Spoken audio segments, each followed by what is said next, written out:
Prezados amigos, boa tarde. Satisfação estar aqui com vocês, conhecendo pessoas novas. Estou vendo que algumas pessoas já tiveram um curso conosco também. Outras pessoas são rostos novos, né? Muito bom a gente receber novos amigos aqui na Unipública. Meu nome é Cleison Andrade, sou professor da Unipública. Estava conversando com o Bruno ali, acho que já faz uns 7 anos. Então já temos aí uma caminhada juntos, né? Leciono aqui na Unipública a respeito de licitações, contratos, improbidade administrativa, parecer jurídico e cursos correlacionados aí. Uma oportunidade para a gente conhecer novos conceitos, rever algumas coisas que nós já vimos antes. Eu imagino que nós tenhamos aqui alguns marinheiros de primeira viagem, né? Com as trocas de gestão municipal, é normal isso, pessoas serem convidadas para assumir funções, né? Então é sempre bom a gente ter essa oportunidade da gente refletir aqui sobre os temas com os quais nós trabalhamos, para, por meio dessas reflexões, nós nos aprimorarmos e termos mais condição de prestarmos um bom serviço. Minha formação, me apresentar a vocês, né? Já falei meu nome. Minha formação é em Direito pela Universidade Federal do Paraná e tenho também pós-graduação em Direito Administrativo, que é o ramo do direito que cuida desse tema aqui também, de licitações e contratos, né? Quando a turma é menorzinha, a gente vai de um em um conversando, né? Sabendo de onde vem, a função que está desempenhando, mas nós temos um número maior de pessoas hoje, então se a gente for fazer isso vai talvez demorar um pouco. Na hora do intervalo a gente conversa mais de perto, né? A gente pode daí trocar essas ideias aí.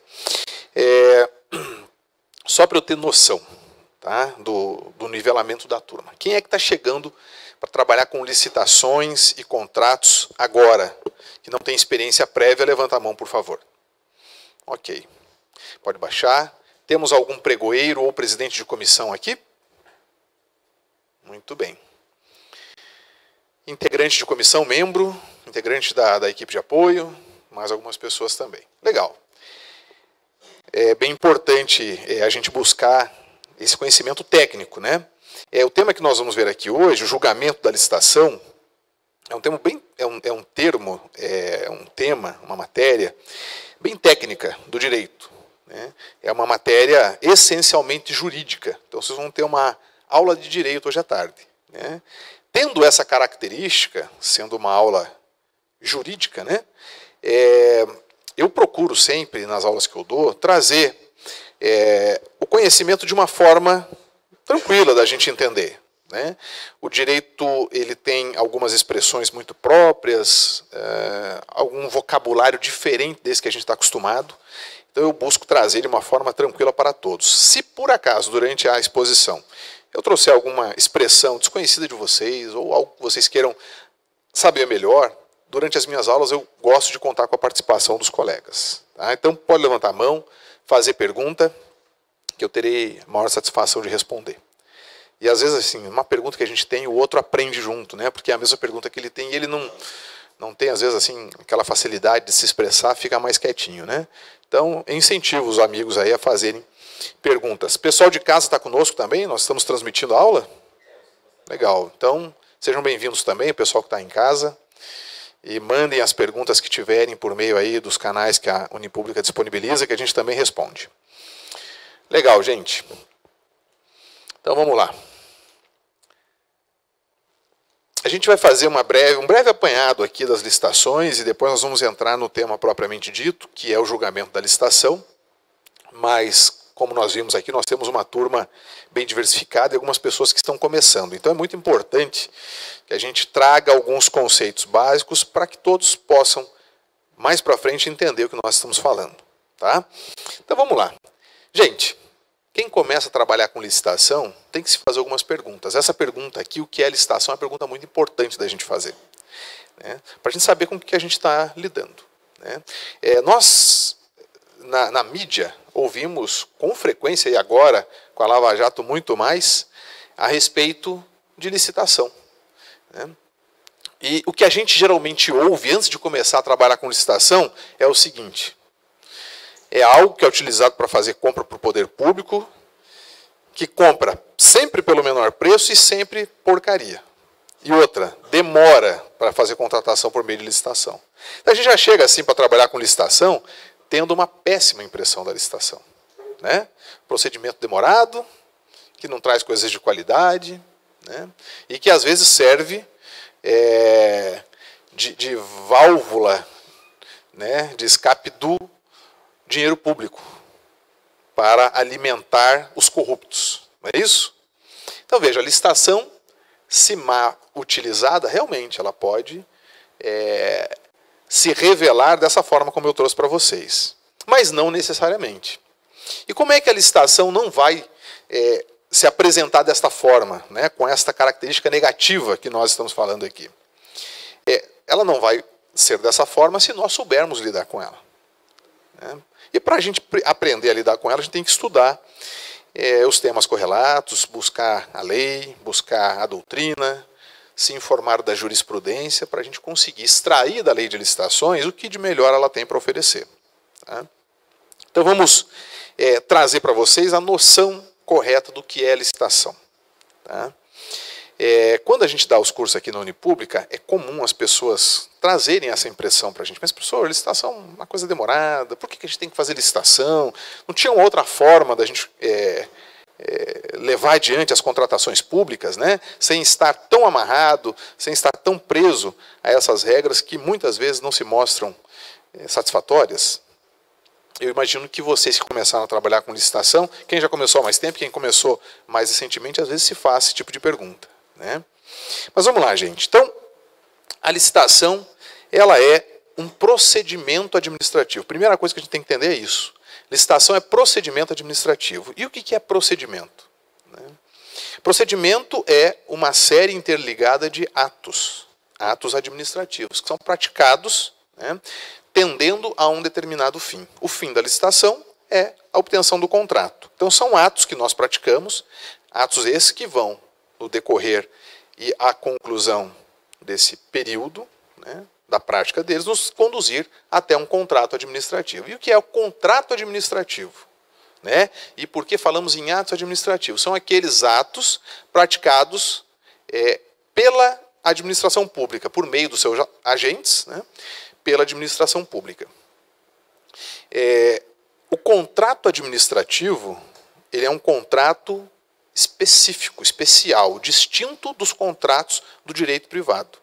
O contrato administrativo é aquele contrato celebrado entre a administração pública e particulares. Ele tem algumas características especiais.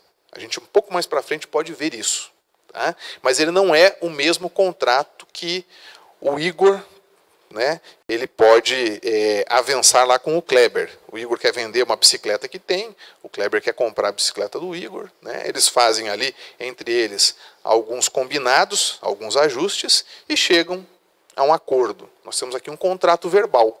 Não precisa assinar necessariamente um termo de contrato para existir aqui um contrato, né? Ao passo que o Igor entregar a bicicleta, o Kleber vai ter que fazer o pagamento. Ou eles combinam de fazer o pagamento para depois entregar a bicicleta. Então, eles decidem a forma de fazerem esse negócio, né? Na administração pública, quando ela se coloca para fazer uma determinada contratação, tem regras especiais que estão previstas na Lei 8.666. Por exemplo, o contrato verbal da administração pública com um particular, ele é ilícito. Não se pode ter contrato verbal. Todo contrato administrativo ele tem que obedecer uma forma e tem que ser por escrito, né? Então, como estou falando para vocês, existem peculiaridades que a gente precisa conhecer. Então, a licitação ela é um procedimento que tende ao contrato. Quando a gente tem algum tipo de necessidade, né, que é satisfeita por meio de uma compra, de uma aquisição, né, de uma contratação, a gente tem lá um contrato administrativo na ponta, né? Então, a licitação ela vem para nos conduzir até esse contrato administrativo. Como eu vinha falando para vocês, então é um procedimento administrativo com regras pré-estabelecidas. Isso é uma coisa importante, nós temos regras pré-estabelecidas, né? Por quê? Porque nós não podemos fazer regras de ocasião. Vamos começar uma determinada licitação, e à medida que começamos, vamos fazendo a regra, pedindo os documentos, estabelecendo o critério de julgamento. Por que nós não podemos admitir isso? Porque se assim o fizéssemos, estaríamos dando ensejo, oportunidade para que interesses, que não necessariamente são interesses públicos, que não necessariamente são interesses legítimos, tivessem lugar por meio da licitação. Aí chega lá um amigo meu, aí eu começo a colocar regra que beneficie ele e prejudique o outro, né? Então eu não posso ter regras escolhidas no momento do certame. Eu tenho, para respeitar, né, a necessária impessoalidade, a necessária isonomia, que escolher as regras da minha licitação de modo prévio. Por isso que nós temos um edital sendo confeccionado, sendo publicado, colocado publicamente para todos terem conhecimento, né, a fim de veicular as regras daquele meu procedimento, né? Então, procedimento administrativo com regras previamente estabelecidas para a obtenção de um futuro contrato. Licitação é isso, gente. Tá? Licitação é isso. Então, para termos o contrato lá na frente, a gente adota uma série de atos, né? Dentre os quais está o julgamento, que nós vamos falar hoje um pouco mais detalhadamente, daqui a pouco. Tá? Mas nós temos outros atos presentes na licitação também. Por exemplo, no pregão nós temos a fase do credenciamento, né? A fase do credenciamento. Nós temos a fase, no pregão recursal, e nos outros procedimentos, né, nas outras modalidades, também temos a fase recursal. Em todas as fases decisórias do processo administrativo licitatório, nós temos algum julgamento. Boa tarde. Nós temos algum julgamento. Nós vamos falar de julgamento, então, não só de proposta, mas julgamentos outros que nós também temos que fazer durante a licitação. Então, sempre que nós temos a necessidade de manifestarmos uma escolha da administração, nós temos ali a presença de um julgamento. Julgamos o credenciamento, quando ele existe, julgamos a habilitação, julgamos as propostas e julgamos os recursos. Então, são esses os julgamentos que nós vamos ver hoje aqui no decorrer do curso. Tá? Muito bem, quem é que está obrigado a licitar? Quem é que está obrigado a licitar? Então, na administração pública, nós temos, no poder público, nós temos duas divisões importantes. A administração pública direta e a administração pública indireta. A administração pública direta é aquela administração pública que está presente nos órgãos públicos. E o que são os órgãos públicos? São aqueles que manifestam o Estado mesmo, né? Aqueles que vêm diretamente das previsões constitucionais, das leis orgânicas. Então, nós temos o Executivo, o Legislativo e o Judiciário. Tá? O município, ele é uma pessoa pública, né? Uma pessoa de direito público. Ele compõe um desses órgãos administrativos, tá?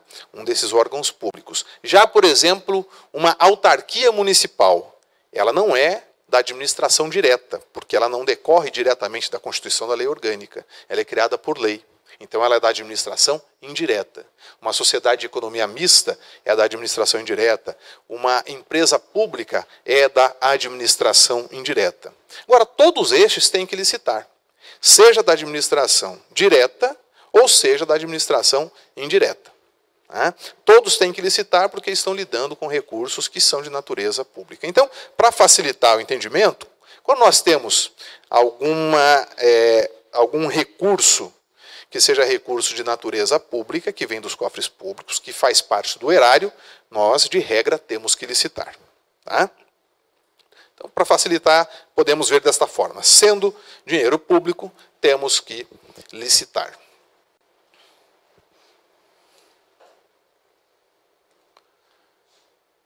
Gente, o que é que a gente licita? Né? Então, vejam, toda vez que nós temos uma necessidade material a satisfazer, né, E essa satisfação dessa necessidade, ela depende, por exemplo, da compra de bens, da execução de obras, de uma prestação de serviço, ou quando essa necessidade vem por meio de uma alienação ou de uma locação, temos necessidade de recorrer à licitação. Então, a licitação é um procedimento que se destina a obter compra de bens, execução de obras, prestação de serviços. Quando queremos alienar determinado bem, ele não tem mais serventia para o órgão público. E o órgão público ele quer se desfazer daquele bem, quer alienar aquele bem. Nós usamos também a licitação, a modalidade licitatória para dar conta disso. Locações, da mesma forma. Então, de regra, toda vez que nós temos isso aqui no horizonte, nós temos que licitar. Tá? Por que a gente licita? A gente viu o que é a licitação. Mas e por que a gente licita? Essa pergunta aqui está perto daquelas perguntas que nós fizemos lá no início da aula. Mas se a gente tem um procedimento demorado, que geralmente não traz coisa boa, por que a gente ainda continua com esse negócio de licitação? Então, por que a gente licita? A razão essencial da gente licitar. Primeiramente, a gente tem que saber que a gente licita, pessoal, porque a lei assim o determina. A gente daqui a pouco vai ver que a licitação é obrigatória e da onde vem o fundamento de obrigatoriedade da licitação. Quais são as leis que nos colocam essa imposição de licitar. Mas eu não gosto de dar essa resposta assim. Por que a gente faz? Porque sim, porque está na lei. Eu gosto de buscar a origem da coisa. Então eu coloco para vocês aqui essa origem da coisa. A gente licita, pessoal, porque nós temos algumas preocupações. Nós estamos numa república democrática, correto? Aqui não é uma monarquia totalitarista, absolutista. Então nós estamos numa república. República significa res pública, coisa do povo. Então nós estamos num país em que as coisas públicas, são de todos nós. Sendo assim, nós temos que ter alguns cuidados especiais. Quando eu falo que uma coisa é pública, ela pertence à coletividade, eu que sou gestor dela, não posso conduzi-la segundo os meus próprios gostos. Correto? Eu tenho que obedecer à vontade pública para gerir aqueles bens que estão sob a minha administração da melhor maneira. Ou para gerir aqueles bens da maneira que a coletividade fique satisfeita com a minha atuação. E como é que a coletividade ela decide como os bens serão geridos? Por meio de leis que os seus representantes fazem. Então nós elegemos pessoas que nos representam, essas pessoas elas estão ocupando as câmaras municipais, elas estão ocupando as assembleias estaduais, o Congresso Nacional, todas legislando dentro das suas competências para colocar regras para a gestão da coisa pública. Então, eles editam leis e essas leis dizem para mim, gestor, como é que eu tenho que me conduzir na gestão da coisa pública. Essas regras, essas leis, elas têm por fundamento alguns valores, alguns princípios que estão presentes na nossa realidade social. Boa tarde, fiquem à vontade, sejam bem-vindas. Então essas regras, elas surgem de valores presentes na sociedade. Vamos dar um exemplo aqui. Como é seu nome, amigo? Ricardo? Ricardo, onde você é, Ricardo? Terra Rica, opa, legal. Lá pertinho de Paranavaí, eu sou de Paranavaí. Tem alguém de Paranavaí aí? Excelente cidade do estado do Paraná. Então, meu amigo Ricardo, nós estamos falando aqui dos valores que orientam a elaboração de leis, que são valores presentes na nossa sociedade, importantes para nós, desenvolvidos culturalmente, historicamente. Então, vamos lá. O Ricardo, ele é meu cunhado. Tá? Eu casei com a irmã do Ricardo. E somos amigos, e ele abre um negócio lá em Terra Rica. Eu tenho uma empresa lá. O Ricardo, então, ele é um servidor. Eu tenho uma empresa, ele quer me ver bem. Casei com a irmã dele, a gente tem umas criancinhas. Meu sonho é passear na Disney. E o Ricardo quer me auxiliar a realizar esse meu sonho. né? Então, ele começa a passar os contratos todos que tem lá na prefeitura para mim, né? Eu tenho aquela empresa que vende do alfinete ao foguete. No meu contrato social, que deve ter umas 32 páginas, né, de objeto social, tem lá comercialização de aeronave espacial. Eu vendo também carrinho de mão. Eu vendo máquina para tomografia computadorizada, né? Ou seja, vendo de tudo. Então, assim, tudo que o Ricardo precisa, eu tenho para oferecer. E ele começa a só fazer negócio comigo, né? O Kleber é comerciante lá também, em Terra Rica.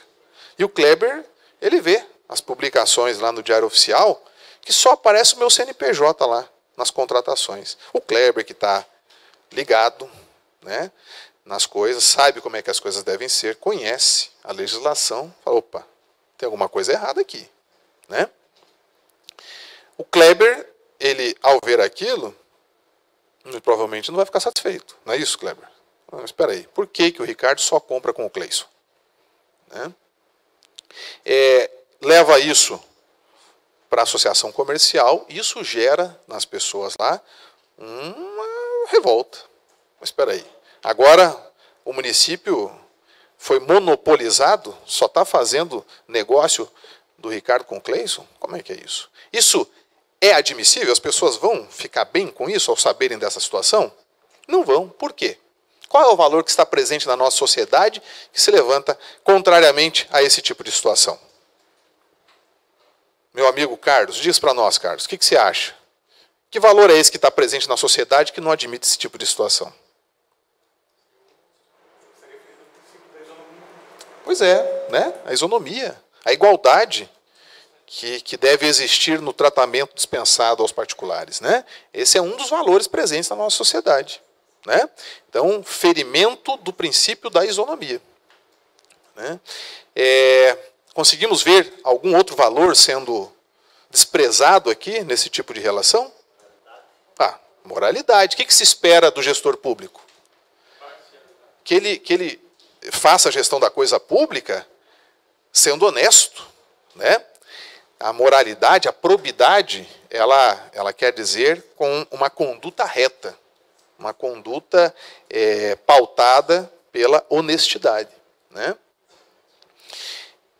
Conduta esta que se preocupe com o efetivo interesse público. Como é que a gente mede o interesse público nas contratações? A gente tem que pensar o seguinte: está havendo aqui vantagem para o poder público? Está havendo aqui economicidade para o poder público? Né? E também está havendo aqui impessoalidade? Né? Então, esses valores, meus amigos, eles estão aí para nos orientar. São valores que nós desenvolvemos ao longo da história, né, através de expectativas que foram sendo criadas, né, de valores que foram sendo trazidos. Esses dias eu estava estudando em casa com meu filho a história da Revolução Francesa e o movimento filosófico que desencadeou a Revolução Francesa, que é o movimento do Iluminismo, que foi um momento da história em que alguns pensadores resolveram botar a cabeça para funcionar e falar, peraí, a monarquia, esse absolutismo do rei manda e desmanda e faz como quer, não pode ser assim. Todo homem tem o seu valor. Todo homem tem direito de ver o fruto do seu trabalho rendendo para ele frutos, né? Não só para os poderosos e para a autoridade. Então, esses valores que nós estamos comentando aqui foram sendo desenvolvidos no âmbito da sociedade. E esses princípios que falamos, eles são a base, o fundamento das leis. Essas leis que nós estamos devendo obediência, observância. Tá? Muito bem, então, a licitação, ela existe principalmente por 3 razões. Primeiro, garantir o direito de acesso ao contrato a qualquer interessado que preencha os requisitos exigidos. Então, dentro do que nós estamos falando, nós temos esse valor muito presente na licitação, que é o valor da isonomia, né, da imparcialidade, né, meu amigo? O valor da imparcialidade, orientando a todos nós, dizendo o seguinte: você, gestor público, não pode fazer contratos com base no seu querer pessoal. Não pode eleger os seus gostos, para colocar ou tirar uma determinada pessoa, seja física ou jurídica, da licitação, da possível contratação. Segundo lugar, obter para a administração a proposta mais vantajosa, aquela que satisfaça o interesse público que nós estamos querendo sanar, resolver, da melhor forma possível. Vantajosidade é nesse sentido. Resolver o contrato administrativo, trazer para nós o contrato administrativo que se demonstre o melhor, né? Levando em consideração critérios como o valor da contratação, né? A qualidade do produto ou do serviço que nós estamos querendo obter, né? São considerações que nós precisamos fazer. Então, garantir a isonomia e também a proposta mais vantajosa. E também, a partir de 2010, nós tivemos uma inserção lá no artigo 3º, dizendo o seguinte, que a licitação, ela, além de prever o tratamento isonômico e garantir a vantajosidade para a administração, tem o objetivo de promover o desenvolvimento nacional de modo sustentável. Então, nós temos aqui, nesta expressão, desenvolvimento nacional sustentável, uma série de coisas. Não quer dizer apenas o respeito a regras ambientais, de não poluição, de não degradação do meio ambiente. Também quer dizer respeito aqui ao incentivo a uma economia que seja sustentável, a um desenvolvimento econômico que seja sustentável. E a gente tem visto algumas medidas sendo tomadas pelos legisladores no sentido de materializar esta determinação. Por exemplo, Lei Complementar 147 de 2014. Quem já ouviu falar na Lei Complementar 147, levanta a mão. Que lei é essa, meu amigo José?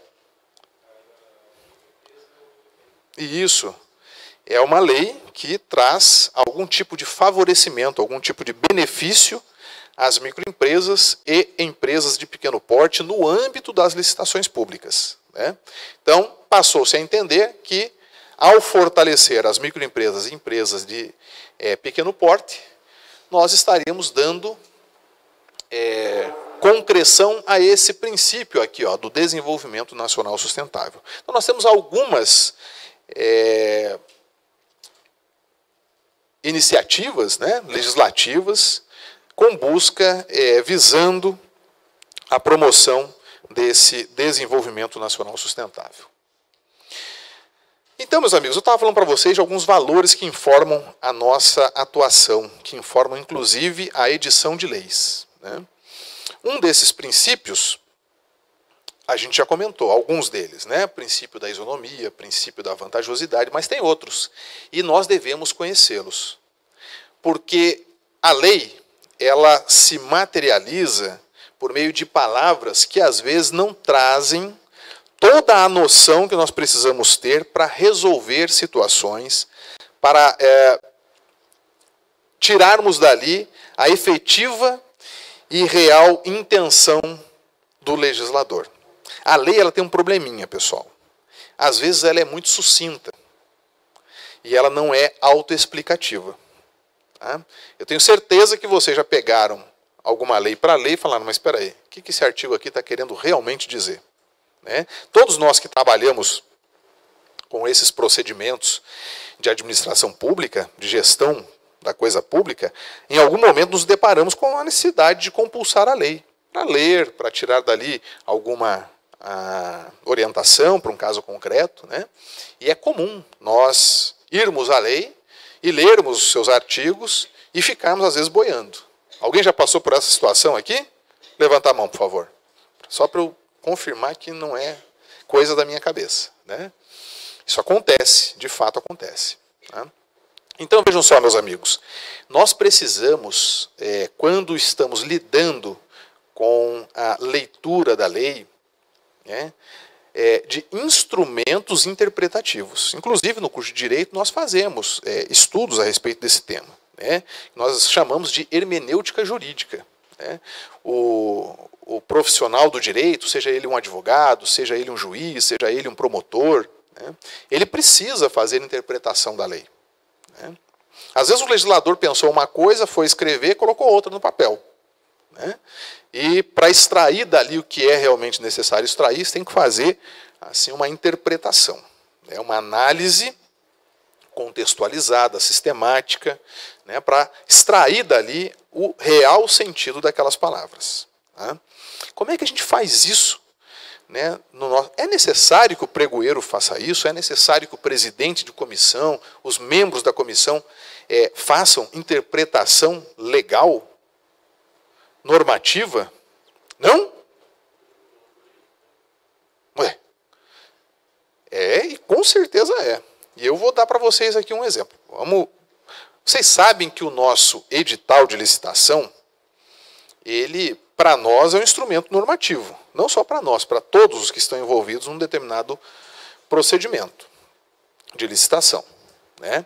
Então, nós pensamos na fase interna, nos termos em que vamos colocar o nosso edital, quebramos a cabeça lá, né? Vamos colocar aqui tal e tal exigência, a respeito do objeto, vamos fazer a seguinte descrição, lá na habilitação vamos colocar isso e isso, né?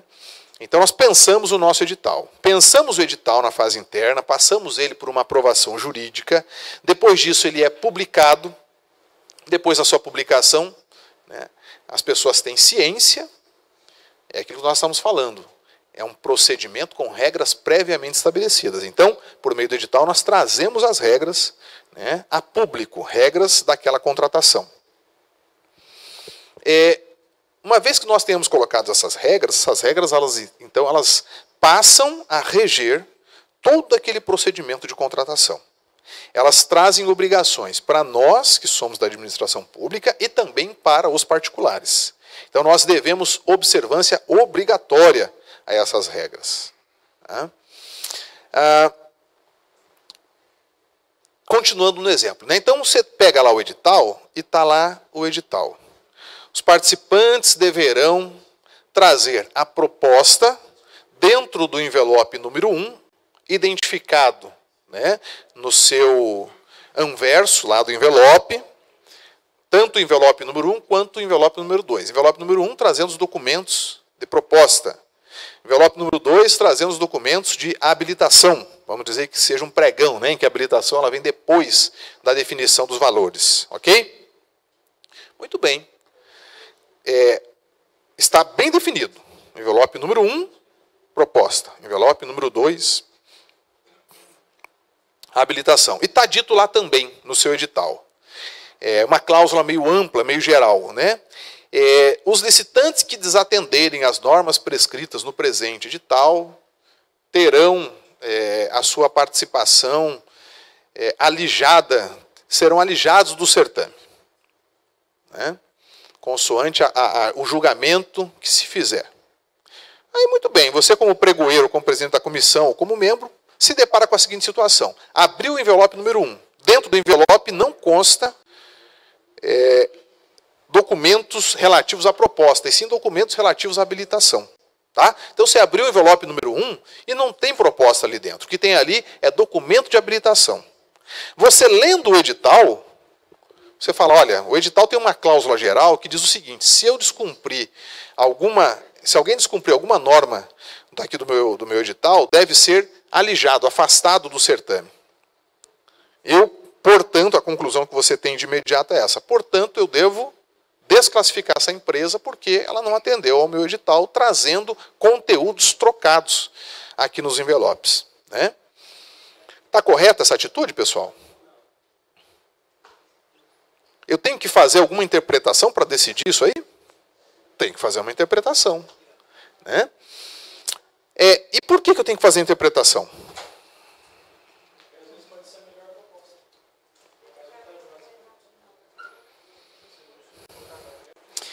Então vejam, o colega ali falou, nós temos que fazer uma interpretação porque nós temos alguns objetivos com a licitação. Vamos lembrar qual é o objetivo da licitação? O objetivo da licitação, trazer para a administração pública a proposta mais vantajosa, respeitando a isonomia, correto? Então, assim, eu tenho um objetivo com a licitação. O objetivo que eu tenho com a licitação não é, olha só, prestem atenção, isso quem está falando não sou eu, é Dalmo Abreu Dalari, ele diz o seguinte, um grande escritor do direito administrativo. A licitação, ela não existe para ver quem cumpriu as mínimas regrinhas estabelecidas pelo edital, e sim o instrumento para trazer para a administração a proposta mais vantajosa, respeitada a isonomia. Então, o cuidado que nós temos que ter, meus amigos, é de nós não sermos excessivamente formalistas, de nós não nos apegarmos excessivamente a regrinhas que não têm importância, uma importância essencial para o desdobramento da nossa licitação. Então, nesse caso aqui, nesse exemplo que eu dei, eu tenho que fazer sim uma ponderação, eu tenho que fazer uma interpretação do meu edital. À luz do quê? O que eu vou usar para fazer esse tipo de verificação? É aí que eu quero chegar. Vamos aos princípios licitatórios. A licitação, ela é um conjunto de regras. Ela é trazida por um conjunto de regras. E essas regras não saíram do nada. Elas têm uma origem. Elas têm um princípio. E o princípio são os princípios que informam a nossa administração pública brasileira.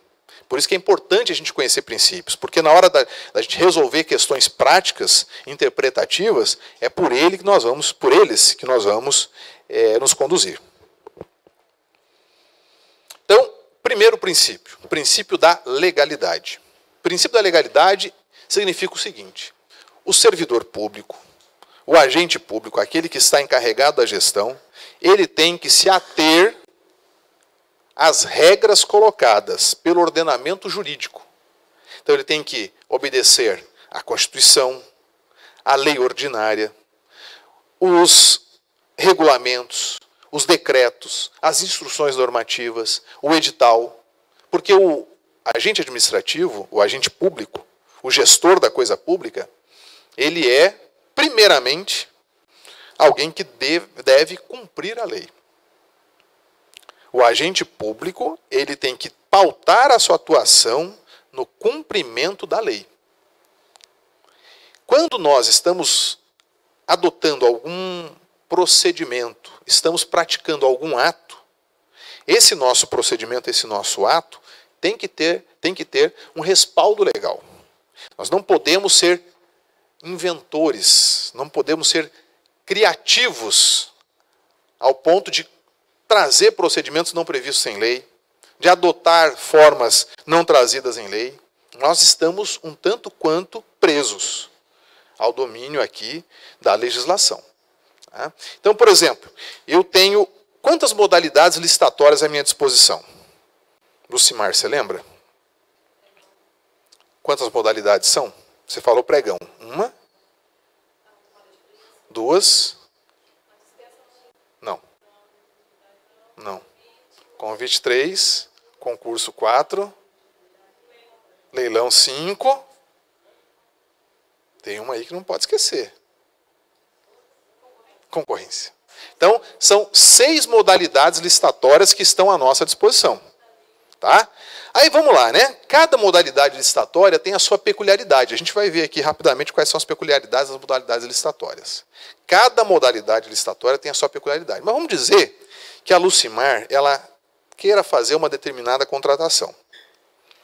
E ela olha lá para aquele objeto e ela pensa assim, puxa vida, nenhuma dessas modalidades aqui está assim atendendo realmente a minha necessidade. Eu vou fazer o seguinte, eu vou criar uma modalidade licitatória nova.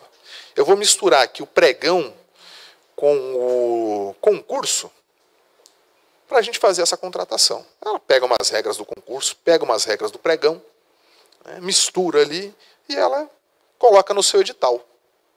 O que vai acontecer aqui nessa licitação?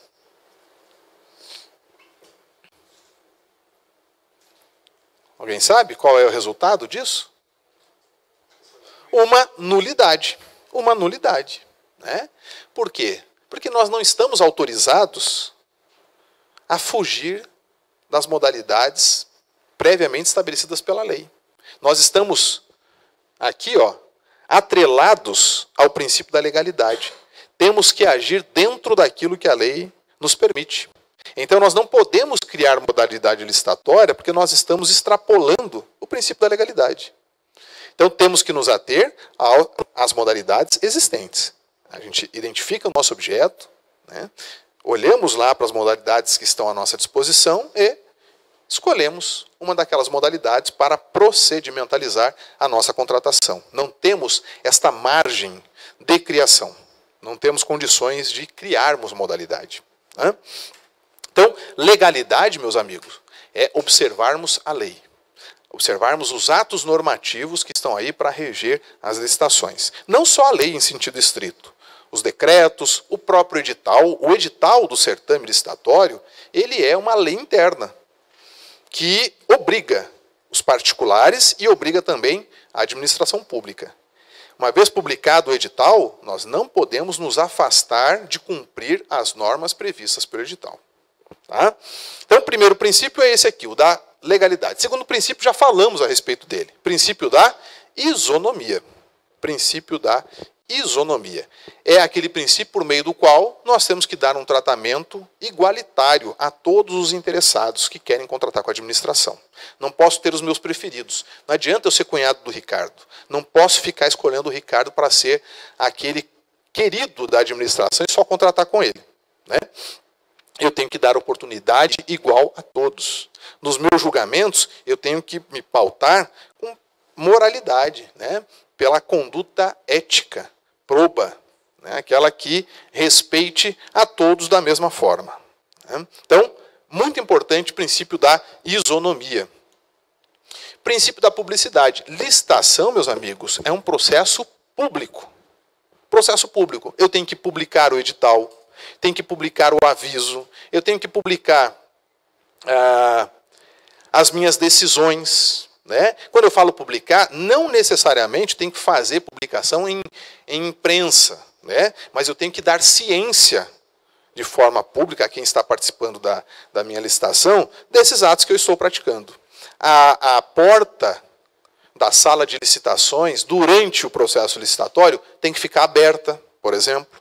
Não podemos fazer licitação a portas fechadas, né? É que nem casamento, né? Casamento, quando você vai no casamento na igreja, a igreja está com a porta aberta, né? Aquilo ali é para ficar entrando um cachorro na cerimônia? Às vezes até entra uns, né? Mas não é o objetivo. O objetivo é permitir que qualquer pessoa venha participar daquela cerimônia, se coloque contra, né? Não tem lá a célebre frase, né? Nos casamentos, né? Há alguém que tem alguma coisa contra esta cerimônia, que possa, né, se insurgir contra o que está sendo praticado aqui, né? Então, as cerimônias públicas, né, elas existem para que o controle social seja exercido a propósito daquela celebração. Aqui nós estamos na celebração de atos que vão tender a um contrato, né? Então, é importante nós temos esse cuidado de publicizarmos os procedimentos que envolvem as contratações públicas. Então, licitação, gente, fazer de porta aberta, tá bom? Às vezes é calor, por exemplo, lá no Terra Rica, calor, né? Chega ali outubro, já começa a esquentar bem. Dezembro, então, beleza. 42, 44 graus, né? Às vezes, assim, tem necessidade de ter um ar-condicionado. Ar-condicionado com porta aberta não funciona muito, né? Então, providencia uma sala com a porta de vidro e coloca lá um cartaz. Sala aberta, entre. Né? Se for esse o caso, né? O que não pode é uma porta, né, assim, de madeira, que não se possa ver o que está acontecendo, nem nenhum aviso ali que ali está acontecendo uma licitação. É um cuidado, parece que é um cuidado demasiado, mas não é. Precisamos observar isso aí, tá?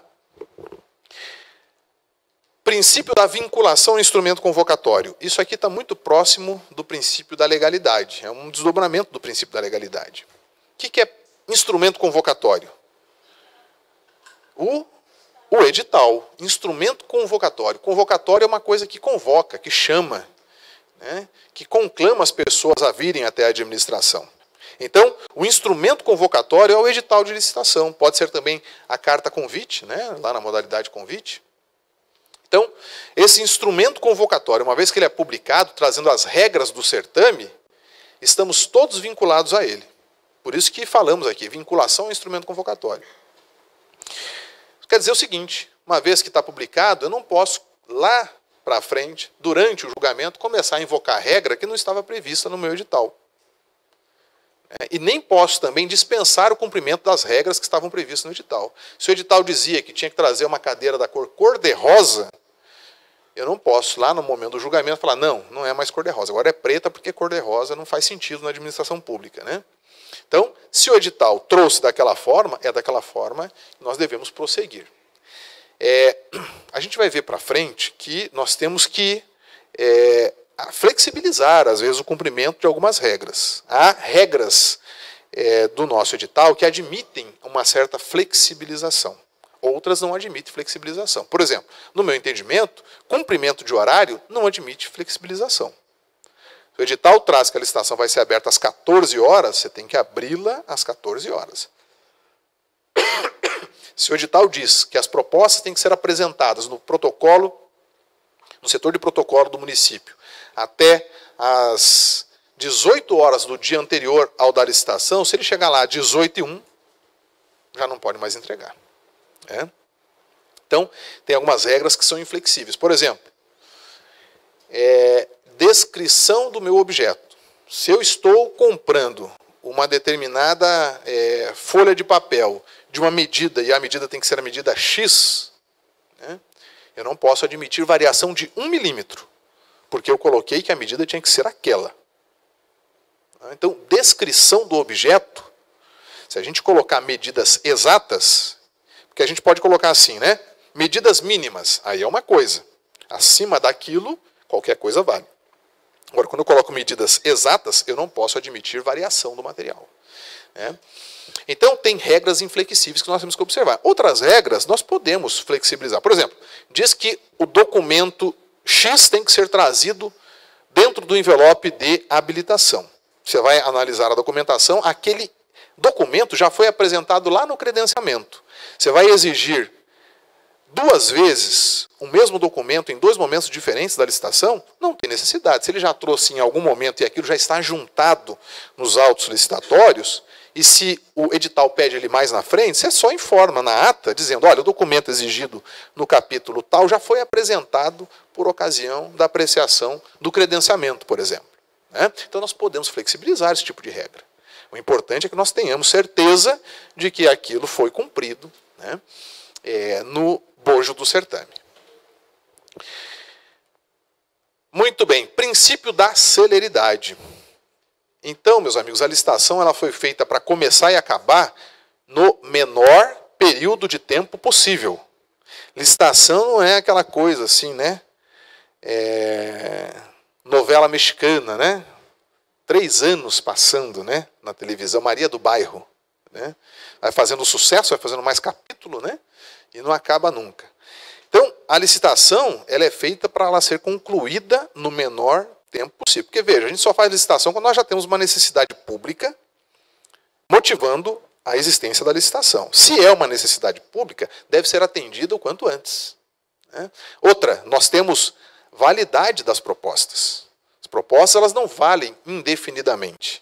Chega um momento que o fornecedor fala, olha, meu preço a partir de agora já não consigo mais mantê-lo. O mercado aí, ele é dinâmico, né? Os preços evoluíram e eu não tenho como fazer mais, manter mais esse meu preço. Eu tenho que ajustá-lo. Então, as propostas têm validade. Se a gente não concluir a nossa licitação com brevidade, é sujeito nós ficarmos sem a proposta. De regra, as propostas elas têm validade de 60 dias. De regra, as propostas têm validade de 60 dias. Então, é um cuidado que a gente tem que ter. Fazer a coisa acontecer de uma forma célere, observando o princípio da celeridade. Princípio da competitividade, meus amigos. Princípio da competitividade. Então, a licitação ela existe para que nós coloquemos pessoas em competição umas com as outras. É muito difícil nós obtermos condições vantajosas na nossa licitação se nós não colocarmos as pessoas jurídicas ali participantes umas em condições de competição com as outras. É justamente desse atrito da competição que surge para nós a proposta mais econômica. Um minutinho, por favor.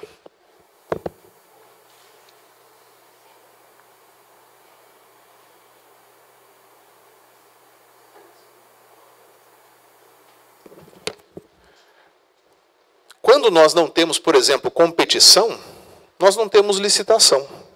Então, se a gente quer fazer uma determinada contratação, e naquela contratação, naquele objeto que queremos contratar, não existe uma pluralidade de fornecedores para que eles possam competir entre si, o que acontece?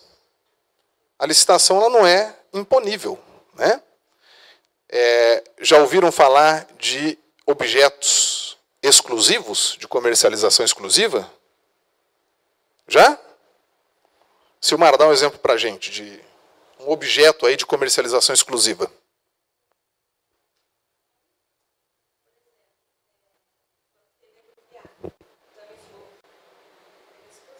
Era exclusivo?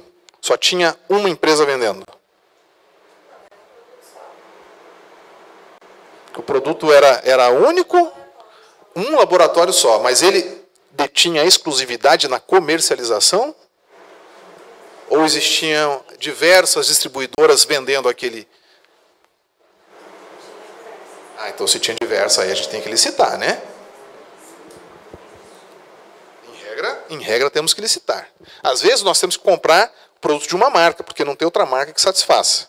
Mas nós temos uma pluralidade de distribuidores, de fornecedores, aí temos que licitar, né? Ainda que a gente coloque lá a marca determinada, né? Mas tem produtos, pessoal, que somente uma pessoa jurídica ou pessoa física comercializa.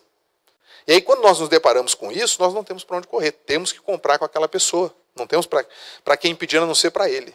E se isso se caracteriza, tem como fazer licitação? Adianta, Lucimar, eu fazer licitação para um licitante apenas participar?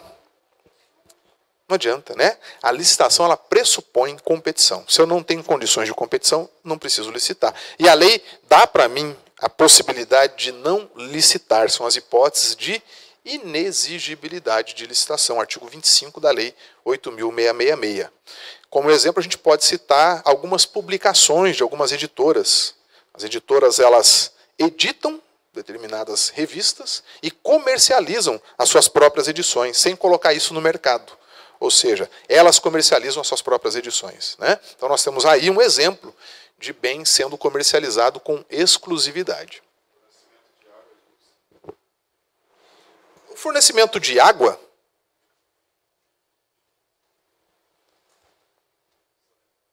não é monopólio da Sanepar, né? Ela é de responsabilidade dos municípios que podem contar com a Sanepar, tá? Então, se o município tiver uma companhia de saneamento próprio, né, ele não precisa da Sanepar. Existem alguns municípios aqui que não se utilizam da Sanepar, né? Eles têm as suas próprias companhias aí de saneamento, tá? Então, na verdade, nós temos uma dispensa de licitação, tá? Energia elétrica, da mesma forma, tá? Então, existem aí distribuidoras de energia, né? Quem compre e distribui energia. Não é feito um comércio com exclusividade pela Copel, tá? Então, é possível outros comerciantes, né, de energia elétrica. É feita geralmente por dispensa, tá? Porque é uma empresa cujo acionista majoritário é o Estado, né? Então, nós temos essa previsão lá no artigo 24 da Lei 8.666 da dispensa de licitação nessas situações, tá? Agora, se no âmbito do teu município aquilo existe com exclusividade, ninguém mais comercializa, você pode até falar de uma inexigibilidade. Tá bom?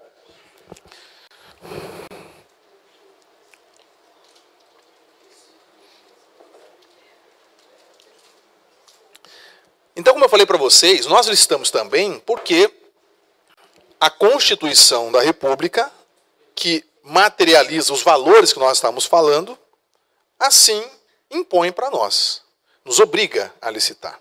Então, lá no artigo 37, no inciso 21, nós temos expressamente, né, a exposição do dever de licitar. Então, diz lá, sempre que a administração pública for contratar, ela deve licitar.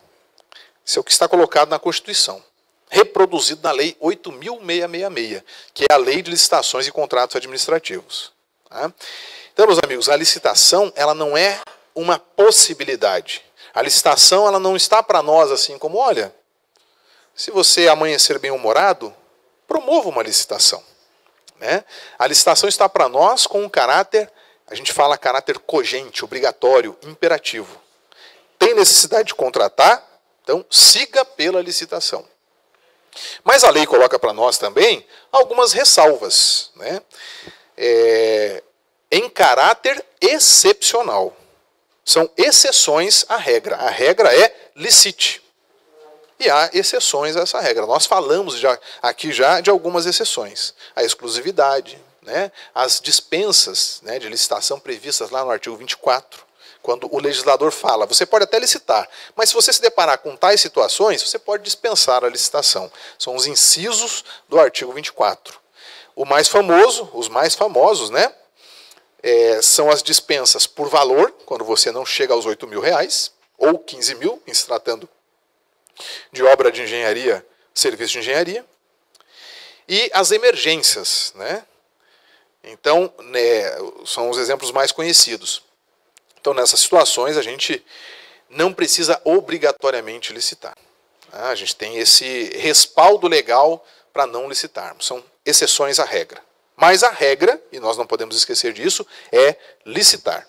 Então, disciplina legal das licitações públicas. Encontramos o fundamento constitucional lá no artigo 37, inciso 21, Lei 8.666, a Lei 10.520 de 2002, que é a lei que instituiu o pregão, né, é a 6ª modalidade licitatória que veio para modernizar as nossas licitações, que estavam um pouco estagnadas no tempo, né? Nós temos, por exemplo, a Lei Estadual 15.608 de 2007, né, que é a Lei Estadual de Licitações, Lei Complementar 123 de 2006, que é a Lei das Microempresas, o Estatuto Nacional das Microempresas e Empresas de Pequeno Porte, e temos diversos outros diplomas legais que nós podemos também invocar aqui neste objetivo de regrar para nós as licitações públicas, né? Precisamos fazer um breve comentário aqui a respeito dessa multiplicidade de normas destinadas a regrar as licitações. Porque quando nós falamos no âmbito municipal, nem todas as regras de licitação, elas incidem no âmbito municipal. Vocês sabem que nós somos uma federação, não é isso? República Federativa do Brasil, correto?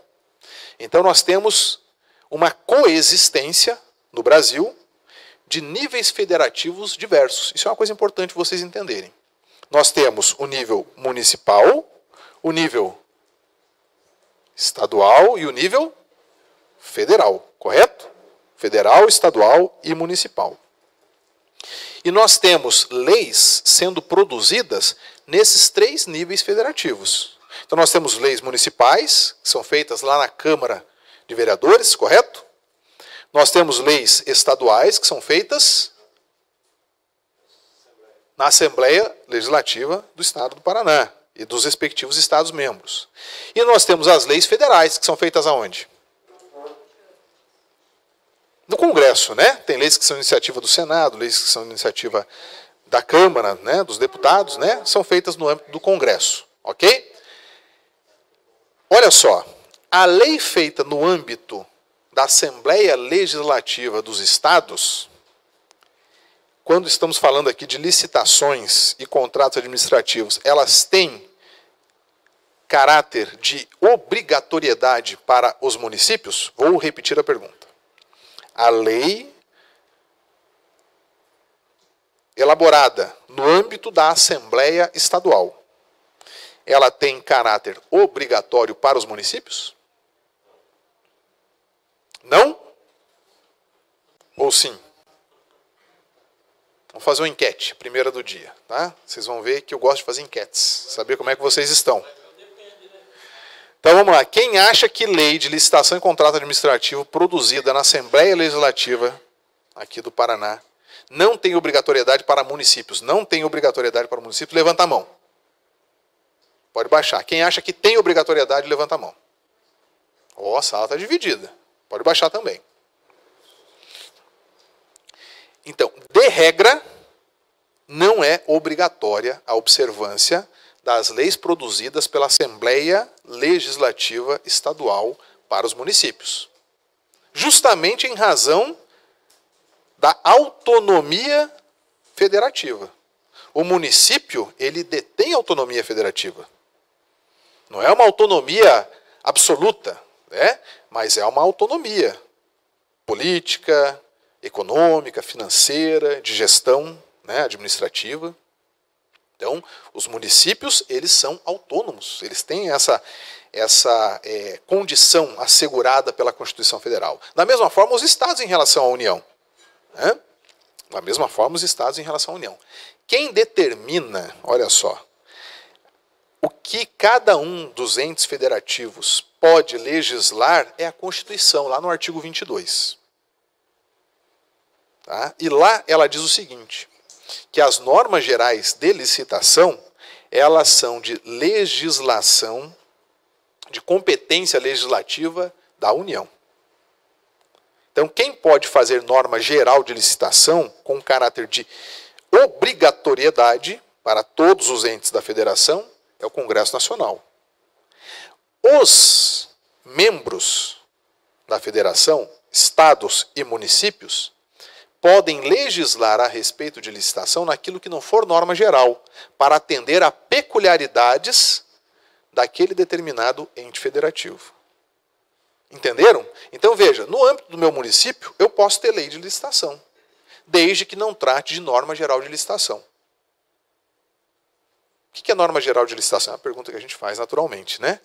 O que é norma geral de licitação? Não é algo de conceituação tão fácil, né? O próprio professor Marçal Justen, filho, ele traz essa dificuldade. Mas nós podemos dizer que aquilo que é conceito é norma geral de licitação. Por exemplo, as modalidades licitatórias trazem conceitos de procedimentos ali. Norma geral de licitação. Então, eu não posso criar norma municipal ou norma estadual criando modalidade nova de licitação. Os tipos de licitação são norma geral de licitação. Quais são os tipos de licitação, meus amigos? Não são as modalidades. Modalidade é uma coisa, tipo de licitação é outra. Artigo 45 da Lei 8.666. Quais são os tipos de licitação? Menor preço, melhor técnica, técnica e preço e maior lance ou oferta. Temos esses 4 tipos. Tá? Com a nova lei de licitações que está por vir, nós teremos mais de 10 tipos de licitação. Tá? Fiquem atentos, porque vocês vão ter que fazer curso, não vai demorar muito, que a nova lei de licitações está em vias de ser aprovada. Faz parte aí do plano do Temer de crescimento para o Brasil. Não sei se o Temer continua, né? Se ele continuar, está sujeito a gente ter uma lei nova de licitações em breve. Né? Acho que não é a maior preocupação dele no momento. Ele está preocupado assim com... Tem mais coisa que ele está preocupado, né?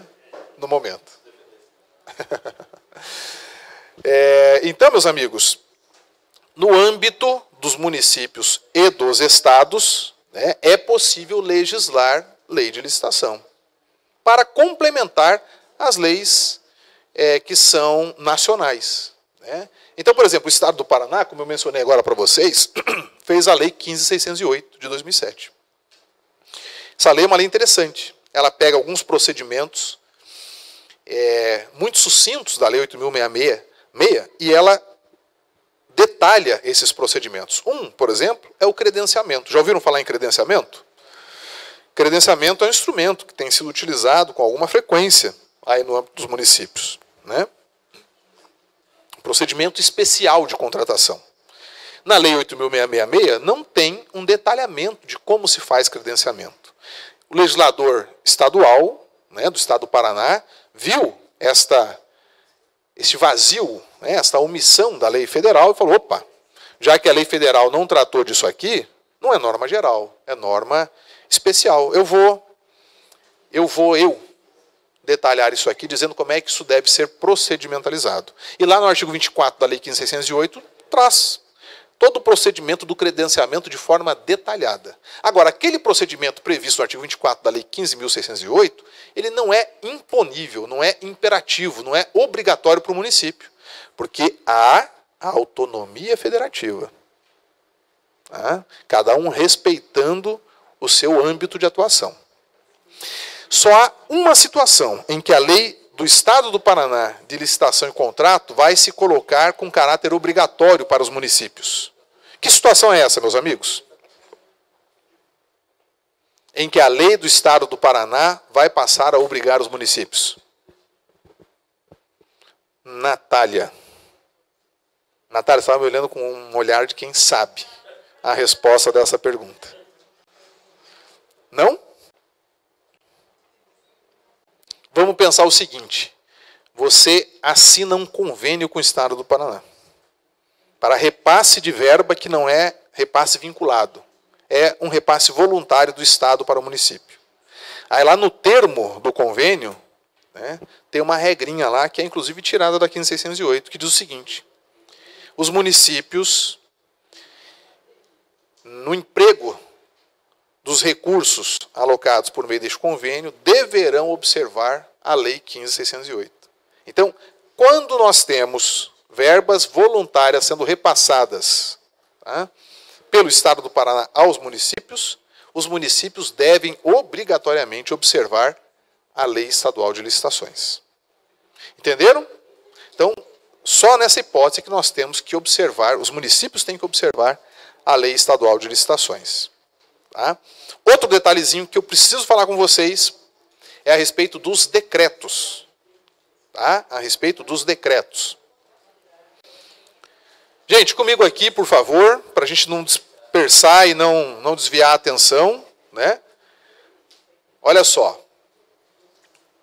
Os decretos, eles existem para o quê? Qual que é a finalidade dos decretos? Então, nós temos espécies normativas. Nós temos a Constituição, nós temos as leis complementares, temos as leis ordinárias, temos os decretos, correto, pessoal? Os decretos. O decreto, ele serve para o quê? José? Regulamentar a lei. E o que significa isso, José?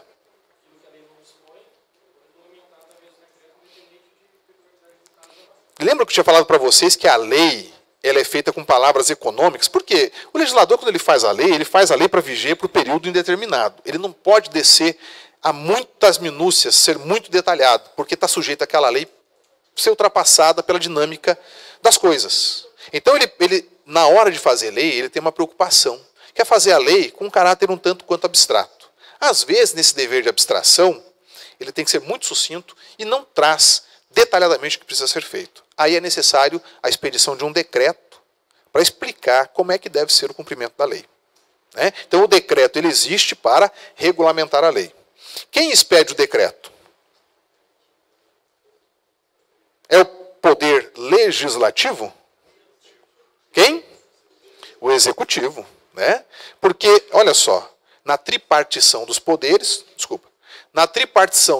nós temos um fazendo a lei e o outro dando concreção, botando a lei para funcionar. Né? É o legislativo e o executivo trabalhando conjuntamente, correto? Sim, é um detalhe do detalhe, né? Mas para isso que nós estamos falando aqui, né, não tem essa aplicabilidade. Então vejam só, meus amigos, nessa tripartição dos poderes, o legislativo elabora as leis e o executivo vem dando cumprimento. Então, quando a lei, na hora de ser dado cumprimento, ela está um pouco vaga, o executivo pode expedir norma para os seus, né, servidores, dizendo como é que aquela lei deve ser colocada em prática.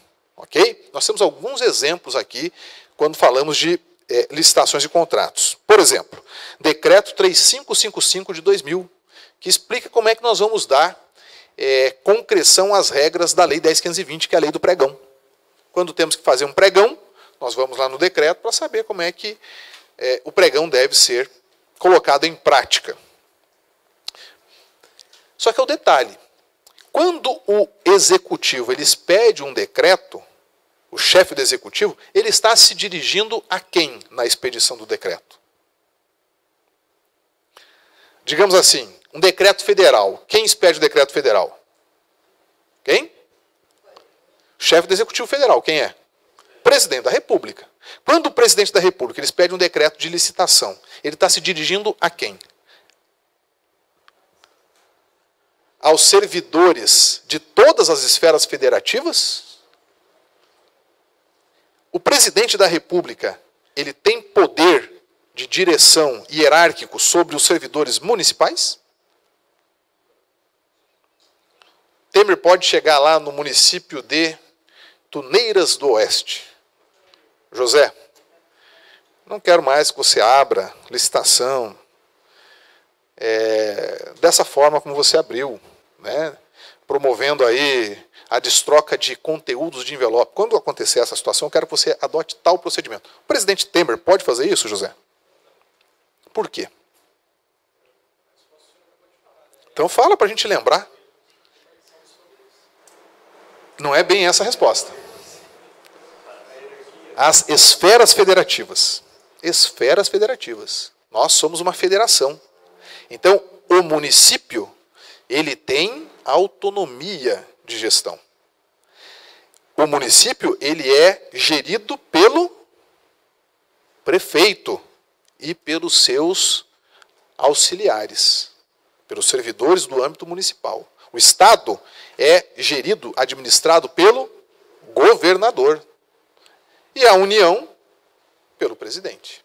Correto? Então, quando o presidente expede um decreto, o decreto do presidente é para os servidores federais. Quando o governador expede um decreto, é para os servidores estaduais. E quando o prefeito expede um decreto, é para os servidores municipais. Agora vejam, é um tanto quanto raro nós termos prefeitos expedindo decreto a respeito de licitação e contrato no âmbito municipal. Por quê? Porque já tem decreto pronto do âmbito federal. É muito mais fácil, cômodo, a gente pegar carona no decreto federal do que ter que ficar quebrando a cabeça para elaborar um decreto municipal de licitações.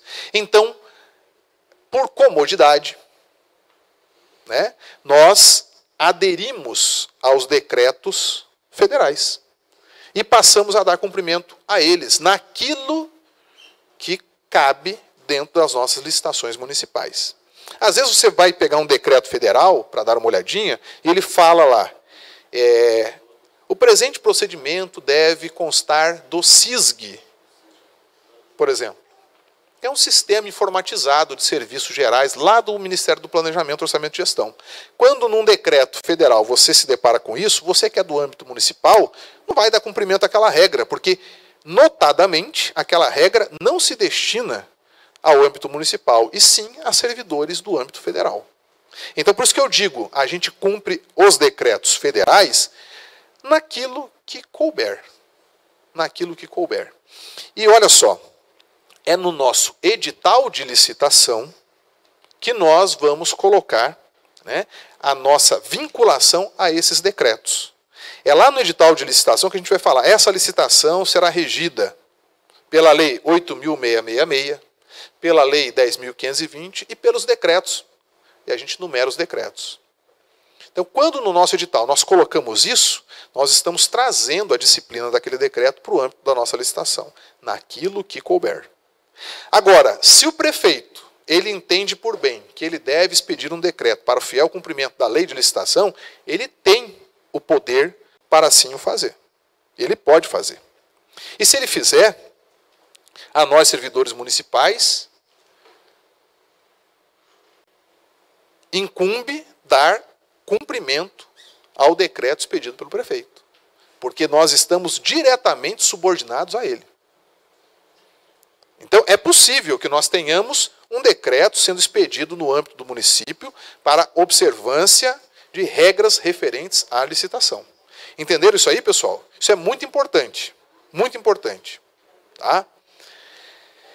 Muito importante porque, às vezes, assim, muda um decreto estadual, fica todo mundo de cabelo em pé. Meu Deus, mudou o decreto, agora o procedimento de pregão, o procedimento de registro de preço não é feito mais como era feito antes. Tem um novo decreto estadual. Devo ou não devo seguir? Por onde eu vou? Né? Abandono tudo que eu fazia antes para seguir esse novo modelo proposto, né? Então é importante por isso. Meu amigo aqui quer fazer uma pergunta. Pergunta aqui no microfone. Supor que no decreto 355, ele fala lá que o pregoeiro deverá responder uma impugnação no prazo de 24 horas. Se o município regulamentar esse decreto, eu poderia alterar esse prazo para 3 dias, vamos supor? Com certeza poderia. Tá? Porque prazo para responder não é regra geral de licitação. Tá? prazo para responder fica dentro aí das peculiaridades a ser observadas por cada ente federativo. Tá? Dentre outras inúmeras questões aí, né, situações que nós podemos regrar no âmbito municipal e no âmbito estadual.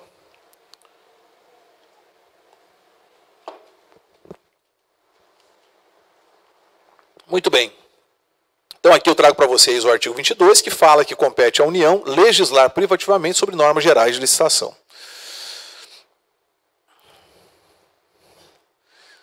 Aqui nós já falamos, né? Então, importante ressaltar que licitação é obrigatória. E aqui eu trago para vocês as duas situações de não obrigatoriedade, né? De exceções à obrigatoriedade, que é a inexigibilidade do artigo 25 e as dispensas do artigo 24. Rapidamente, gente, modalidades de licitação. Nós já enumeramos, sabemos que são 6 modalidades, né? Vamos passar aqui por elas rapidamente, só para dar uma pincelada. Falando então da concorrência, que é a modalidade de maior abrangência, né? Obras e serviços de engenharia acima de R$1,5 milhão e demais contratações acima de 650 mil devem ser promovidas por meio de concorrência. Então, é uma modalidade que admite a participação ampla, quaisquer interessados, né, desde que comprovem, numa habilitação preliminar, que possuam os requisitos de participar dessa licitação. Depois de publicado o aviso da licitação, a gente aguarda 30 dias ou 45, se houver o envolvimento da técnica, para podermos abrir os envelopes. Então, o prazo de publicação ou é 30 ou é 45 dias. Tomada de preços, pessoal. Tomada de preços, ela varia, né? De R$1 até R$1,5 milhão, se for para obras e serviços de engenharia.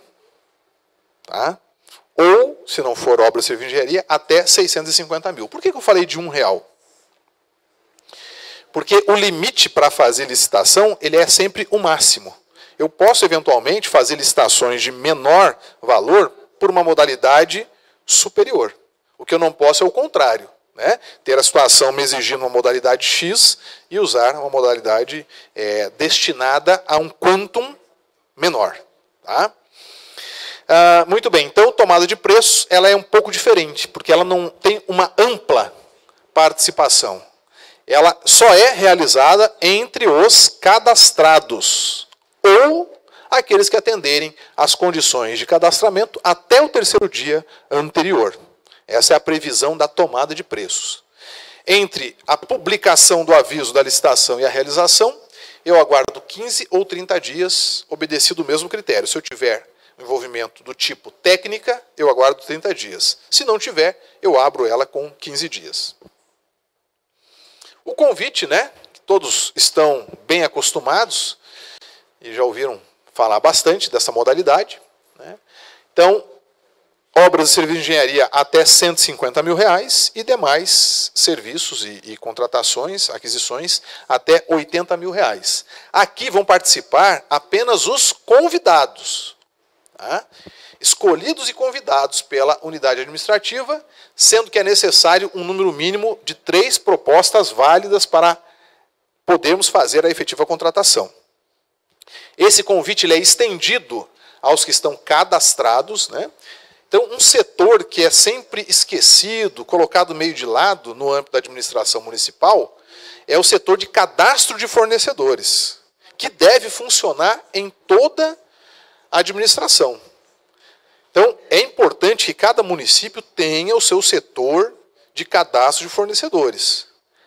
É ali que a gente arquiva os documentos das empresas cadastradas. É ali que a gente sabe se ela está punida ou não punida, se ela pode ou não pode participar de uma licitação.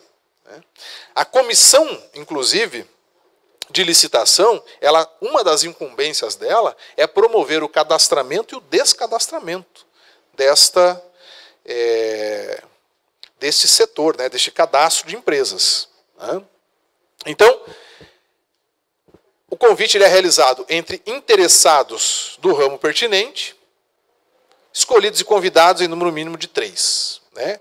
Ele é estendido para os cadastrados que manifestem o seu interesse em até 24 horas antes do momento da apresentação das propostas. Tá? Esse aqui é o convite. E ele tem uma publicação, né, de 5 dias úteis. Publicou, aguarda 5 dias úteis para poder fazer a abertura do convite. A súmula 248, lá do TCU, ela nos lembra que é necessário um mínimo de 3 propostas válidas para fazermos a contratação. Não basta, então, pessoal, termos 3 convites sendo realizados. Para a gente contratar efetivamente a partir da modalidade convite, nós temos que ter 3 propostas válidas. Então, se você abriu o convite, mas desclassificou uma proposta e ficou só com 2, tem que repetir o convite por meio do que diz a súmula 248 do Tribunal de Contas da União. O concurso, né, pessoal, ele é realizado para selecionar aquele serviço de natureza intelectual. Né? Então, o concurso aqui da Lei 8.666 não é o concurso da Lei 8.112 destinado a fazer provimento de cargo público. Então, se você tem cargo público sobrando, né, vago lá no âmbito da municipalidade, não adianta fazer concurso da Lei 8.666. É outro tipo de concurso, aquele que a gente aplica a prova para dar provimento em cargo público, é o da Lei 8.112. O daqui é para escolher serviço de natureza técnica, científica ou artístico, né? Quer fazer uma praça bonita, quer um projeto arquitetônico para a praça da cidade, então lança um concurso para que sejam apresentados projetos arquitetônicos, né? É possível fazer dessa forma. Tá? O leilão, quando nós queremos alienar algum bem, né? Então podemos fazer leilão. A concorrência também pode ser utilizada para fazer alienação, tá, pessoal? E o pregão, que é a 6ª modalidade licitatória. Né? As 5 modalidades licitatórias anteriores, elas têm uma grande diferença em relação aqui ao pregão. O pregão ele foi criado tendo como hipótese de utilização a existência de um bem ou de um serviço comum. Então, quando lá eu preciso utilizar convite, concorrência ou tomada de preço, eu observo o valor estimado da contratação, não é isso? Então, eu uso os limites financeiros das modalidades. Faço uma pesquisa de preço, vejo qual é o valor estimado da contratação e escolho a modalidade licitatória com base nessa pesquisa de preço, correto? O pregão não. O pregão ele não tem limite de valor. O pregão nós podemos usar aqui pregão de 8 mil até 8 bilhões de reais, sem problema nenhum. Desde que o objeto a ser contratado, ele se caracterize como objeto ou um bem ou um serviço comum. Comum. E o que é bem ou serviço comum, pessoal? Para sintetizar, né? É aquele que nós podemos encontrar a qualquer tempo com características padronizadas num mercado próprio. Tá? Então, traduzindo em exemplos, material de expediente, veículos, computadores, softwares que são softwares de prateleira, né? Windows, antivírus, Excel, né? Então, esses bens que nós utilizamos no nosso dia a dia, material de limpeza, serviços, os serviços terceirizados de forma geral, né? Todos esses bens nós podemos contratar mediante o emprego do pregão. Ok? Pregão, ele, entre a publicação e a abertura, exige que nós aguardemos 8 dias úteis.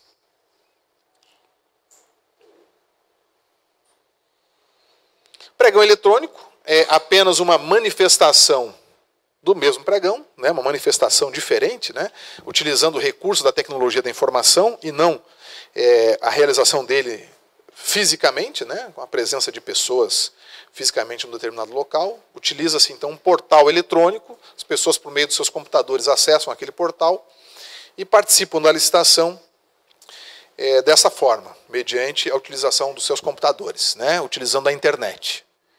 Já fizeram pregão eletrônico? Tem alguém que faça pregão eletrônico aqui? Ninguém? Os municípios não têm optado pelo pregão eletrônico e até entendo por quê, né?